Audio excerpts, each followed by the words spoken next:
This is a video I've wanted to make for a long time and is another personal invention of mine that takes two existing concepts and combines them together. Unlike the previous video, these two concepts come from the same country, Mexico.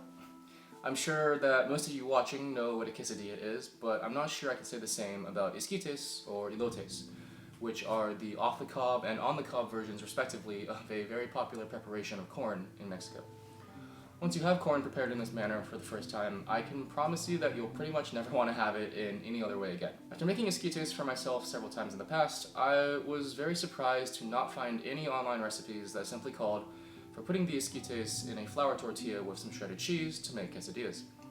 So I did exactly that, and now I honestly prefer it more than regular quesadillas with chicken or steak, because the esquites add so much flavor complexity and depth that plain protein fillings just can't compare to. And surprise, surprise, we're once again playing with the 4 cardinal directions of salt, fat, acid, and heat, that heat being temperature and spice, and we're once again using an abundant amount of garlic. Do I really need to say more? Jump to here for the cooking process as always, otherwise, let's talk again.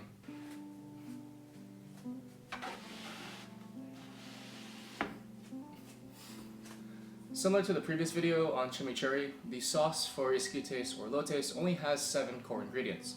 Those being cilantro, tortilla cheese, a lot of garlic again, salt, Mexican crema or mayonnaise, fresh squeezed lime juice, and chili powder. I don't think we really need to have any more in-depth discussions regarding salt at this point. If you really want a lecture on the importance of salt, go watch my fried chicken video. For the fat component of this dish, if you want to be traditional and authentic and you have a good Mexican market near your house like I do, you can use Mexican crema. For most people, plain old mayonnaise will be good enough. And of course, for the acidic component, we're going to be using fresh squeezed lime juice. Now, aside from the presence of salt, fat, and acid in cooking, something that I've taken for granted in my previous videos is the ratio of those 3 components when it comes to whatever you're making. Out of the 3, fat is by far the weakest and thus requires the greatest quantity to balance out the salt and acid. For salt, when I cook, I don't think about it in terms of a ratio. I simply go by the visual guideline of roughly covering the surface of whatever I'm cooking. In other words, making sure that every surface of a chicken breast or steak is covered in a thin layer of salt. So if you're new to cooking and haven't fully developed your natural intuition for ingredient ratios, start with about a 5-to-1 ratio of fat to acid, with salt being added visually. You can vary this ratio each time you cook until you find something that fits your personal taste preferences. For me, I really enjoy acidic and pickled foods, so the ratio that I use is closer to 3-to-1, or even 2-to-1 sometimes. However, anything past a 2-to-1 ratio, unless you're literally pickling something, is probably going to be too sour for even the most tart food-loving aficionados. Now, the final component of heat, as defined by some mean nose rat, as I learned all too well last week, actually refers to the heat of cooking and not spice. However, I still think that spiciness is a fairly important component of a lot of dishes, including this one, which gets its spice from chili powder, or in my version, tahini. This is a popular Mexican seasoning that's essentially just salt, chili powder, and dehydrated lime juice.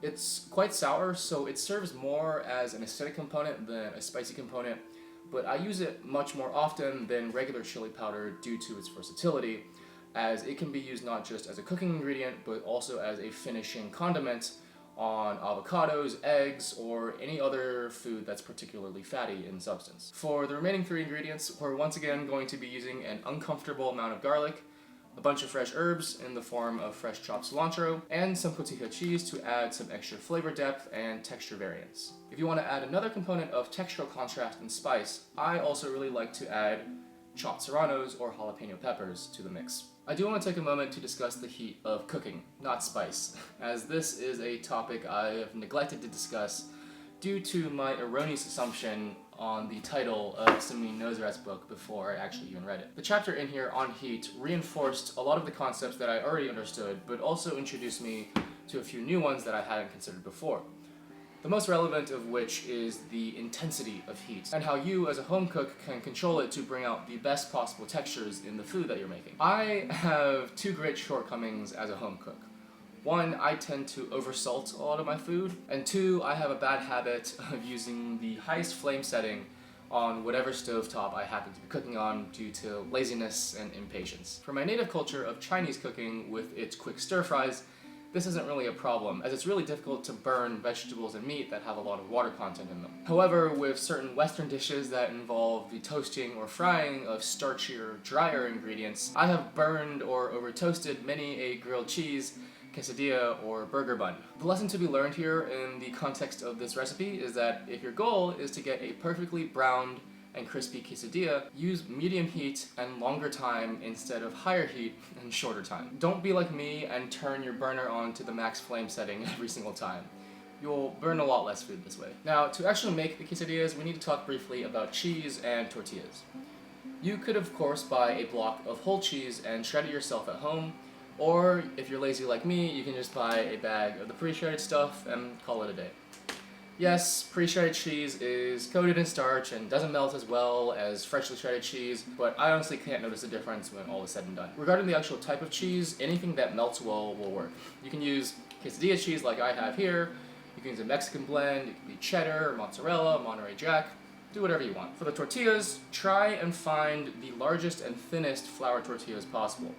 There is a Mexican market near my house that sells these fresh 13.5 inch diameter tortillas that are not only larger in diameter, but also thinner than the popular supermarket brands. Finally, I will briefly go over Kenji's 5 tips to making Kickass quesadillas, linked in the description below, of course. Please go read his article so you understand why you need to follow these steps. I'm just here to reiterate and simplify information as always. 1. Mix the shredded cheese into the esquites for better melting and so that the quesadilla holds together better once it's fully cooked. 2. Keep the fillings bright, which we have done by balancing the abundant amount of mayonnaise with freshly squeezed lime juice and jalapeno peppers. 3. Fold one tortilla in half rather than using 2 separate tortillas to help keep the filling from spilling out when you're flipping the quesadilla on the pan. 4. Use a lot of oil and keep the quesadilla constantly moving and rotating when you're actually pan frying it. And finally, 5. Immediately salt the first brown side after flipping and salt the second side after taking it out of the pan so that you have flavor both on the inside and outside of the quesadilla. Alright, that's everything. Let's get started. As usual, my starting point here is a Serious Eats recipe from Kenji, linked in the description as always. My main modifications are as follows. Use a lot more mayonnaise or crema, about half a cup instead of 2 tablespoons. Use a lot more garlic, 20 cloves instead of 2. And use a lot more lime juice, or just use tahini instead of regular chili powder. Put all of these ingredients into a large mixing bowl, and then chop up one bunch of fresh cilantro and a few jalapenos or serranos, and add them to the bowl as well, along with some crumbled tortilla cheese. Microwave a bag of frozen corn according to the package instructions, add it to the bowl, mix it all up, add a very generous palmful of kosher salt, and most importantly, taste it. If it tastes bland, add more salt. If it tastes sufficiently salted, but it still feels like there's something missing, squeeze in another half wedge of lime juice or some more crema. Tasting and adjusting your food while you're in the middle of the cooking process is an important skill to learn and have as a cook, and this recipe is a great way to get started with it since you're not actually actively cooking over a stovetop when you're tasting it. If you're using a block of cheese, now is a good time to shred it. Whether you're using pre or fresh shredded, add an abundant amount to your bowl of esquites and thoroughly mix it together. Spread some of the mixture onto half of a large flour tortilla, taking care to not make it too thick, and fold the other half on top, pressing the filling around with your hands until evenly distributed edge to edge. Heat a large pan or flat top griddle on medium to medium-high heat and add enough oil to completely coat the surface in a thin layer. My tortillas are enormous, so I'm using my cast iron griddle, but any regular 12-inch pan should be sufficient for the smaller tortillas that you can find at the supermarket. Once the oil is heated and starts to shimmer, gently add your quesadilla to the pan. If you don't immediately hear a sizzle, your oil is still too cold. Gently fry on the first side for about 2 minutes, lifting the edge occasionally with a spatula to check on the browning. Once golden brown on the first side, carefully flip over onto the second side, adding more oil if the pan looks dry, and immediately sprinkle some kosher salt onto the toasted side so that it sticks to the tortilla. Fry for about 2 more minutes and flip again as you put it onto a plate so that the unsalted side is facing upwards. Sprinkle some more kosher salt, cut into triangles, and serve immediately while still hot. Simple, fast, and tasty, as usual. That's it for today's video. If you've been following me from the beginning, then you've probably realized at this point that the goal of this channel is not to teach you how to follow recipes word for word, exact quantity by quantity.